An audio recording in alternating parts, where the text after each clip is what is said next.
Hey everyone, this is Kirk here again from Option Alpha, and wanted to do a quick video update on the markets and some divergence in charts that I want to go over. But as always, I invite you guys, please add your comments to these videos. I always say too late in the video, and I have to get better about doing that. But I always welcome comments on anything that we talk about, charts. If you agree, disagree, anything that I might have missed, please add it.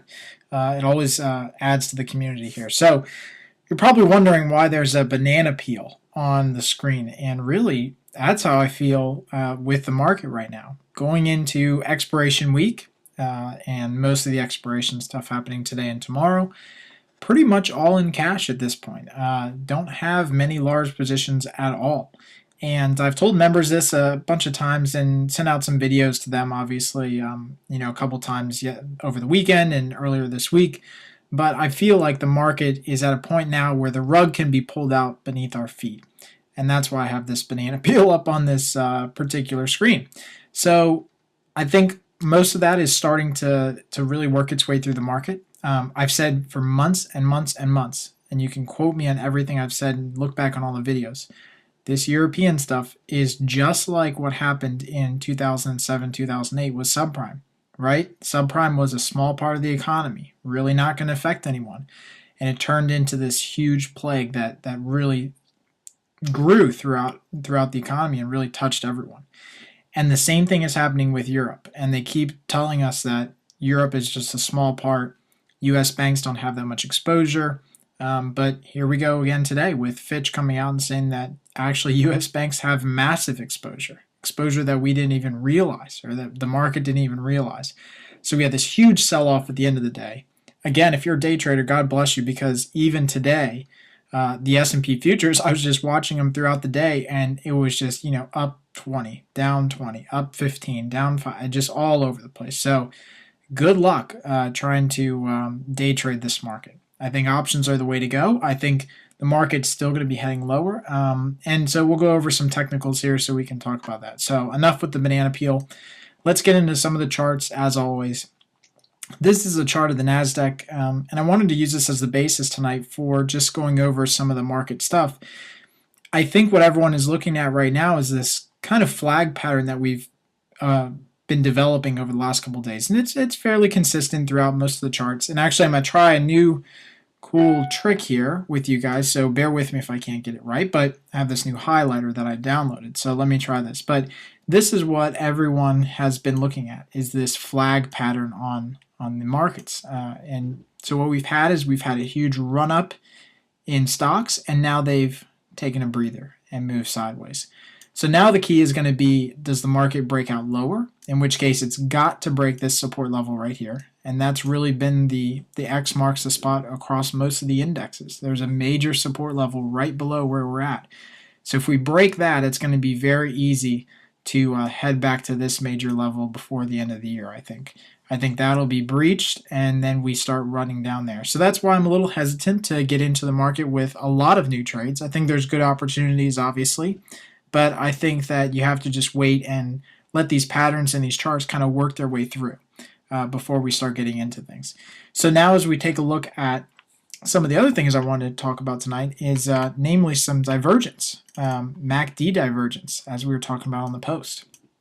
And if you actually take a look at some of the things, let me bring up my MACD indicator here. I've actually highlighted these a couple times for members, obviously, earlier in the week, but I've highlighted that a couple times before in the past. You can clearly see MACD is a great indicator for momentum, and you can clearly see how momentum had already started to top out well before the markets have topped.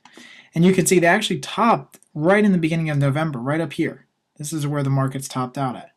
But as it was going up, it was losing momentum that entire way. So this is classic divergence. As the market moves higher, MACD continues to move lower, and you can see that these histogram bars were moving considerably lower, and they've still continued to move lower. They just continue to move lower. So the whole time that we're trading in a basically sideways fashion here, we're still showing some very strong bearish divergence. Now the actual signal on the ones that I use with the MACD and the signals is actually this crossover on this black line. So this black line crossing below the red dotted line. And that really gives us our sell signal. And you can see that, again, we got that virtually right at the top, almost as close as you can be. Some of the other buy signals we actually had a buy signal down here back in October. And we had an even market, really. You can see that we had a market on MACD that was even, right? We weren't making any new lows. We weren't continuing to move lower. And yet the market had made a lower low. And so again, we have this bullish divergence, a very easy cross on the MACD to trade, and you can clearly see that the market rallied after that. But right now where we're at, and this is why it's so important to take a look at some of these momentum indicators, is that we still haven't really topped out, right? I mean, the black line is continuing to move down. It's not crossing above. It's not crossing above this red dotted line. And the momentum indicators are still showing that it's losing momentum across the board. If we look at some things like gold, GLD is a perfect example of a new momentum change that's starting to just happen. I mean, really, this is literally just happening right now. And you take a look at this, and you can see, again, same thing that happened on the S&P, is that we have declining momentum, and it just started to turn very bearish today. And we actually just got a bearish signal on gold today. So again, whether this actually plays out, it can easily come back on reverse, but you have to play the technicals. The market is moving higher, right? And yet we have declining momentum, showing that the market could be in for a little bit of a sell-off here. So we're definitely at a good area of resistance on gold. This whole area at 175 has proven to be very, very strong, both the support before and now is acting as resistance. So you have to trade off of these technicals and at least make some really good decisions. This is going to help with your trading and your probability of making money, right? You're not going to trade against this. You're going to try to trade in this type of direction or at least away from it. If we look at silver, silver is doing the same thing as well. You can see that silver kind of retraced this whole gap that it had back in mid-September. You can see this gap around 36. Retrace most of that, and again, we've started to see declining momentum. The black line has crossed underneath the dotted red, which is again a bearish signal, but this bearish divergence has already started to play into silver as well. Silver has been trading sideways, and yet divergence has been going wildly against it for the better half of a month here. So these are all really, really interesting charts to look at. I'll give you guys a couple examples of some charts just to help on some stocks right now that I think are showing some bullish divergence, actually.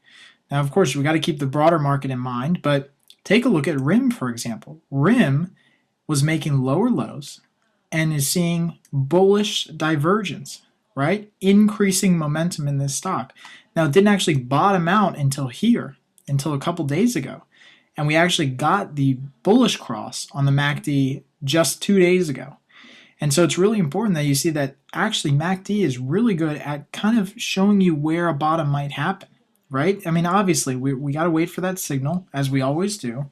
Wait for the signals on the technicals, but it shows the underlying momentum of the market. And this is really where the power of technical analysis comes in, is in this type of application.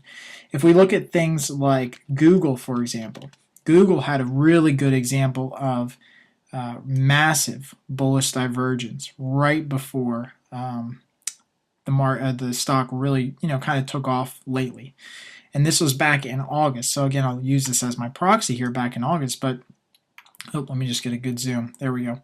So right back in August, you can see that Google put in a low at about 550, which is right about here. Then it put in an even lower low, right? Market falling off a map, right? Everyone would think that Google's headed down to low 400s. Put in an even lower low at around 490. But if you actually look at MACD, you can see that the momentum was virtually even. And even some would argue that it's actually a little bit higher on August 22nd when it put in that second low. And so the momentum had stopped declining, and now there was actually some momentum coming back into the stock. And you can see that it actually took a while for the actual signal to occur, but the black line did cross above that dotted red line right around, I'll call it the early part or late part of August here, and gave a pretty good buy signal that really carried us through most of September and October. So it's really important that you guys take a look at MACD. Hopefully this has been a really good mini lesson. As I said before, please add your comments to the post below so that I know what you guys saw or what you guys think of this. If you guys use MACD, I'd love to know how you use it, how you set it up, if you use the histogram or not, or if this is something completely new to you. So as always, we are looking forward to a good expiration here for the membership, and we'll talk to you guys later. Happy trading.